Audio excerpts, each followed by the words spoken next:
டேஸ்டான கலர்ஃபுல்லான veg and non veg எல்லா வகையான குழம்புக்கும் இந்த மிளகாய்த்தூள் யூஸ் பண்ணி பாருங்க.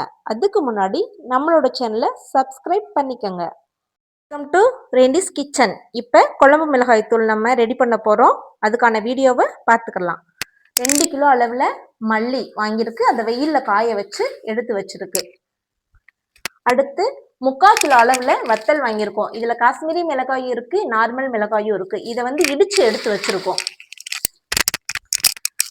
அடுத்து இதில் மிளகு, வெந்தயம், கடுகு இது மூணுமே வறுத்து ஆற வச்சுருக்கோம். நம்ம எல்லாமே 200 கிராம். அதுக்கடுத்து மஞ்சள் வாங்கி அதையும் இடித்து வச்சுருக்கோம். அதுவும் 200 கிராம் அளவில் இருக்குது. சீரகம் வாங்கி வச்சுருக்கோம். அதுவும் 200 கிராம் அளவு இருக்குது. அதுவும் காய வச்சு எடுத்து வச்சுருக்கோம். இது வறுக்கலை. நெக்ஸ்ட் அரிசி 200 கிராம் அளவில் இருக்குது. அதுவும் வறுத்து வச்சுருக்கோம். அடுத்து கருவேப்பிலை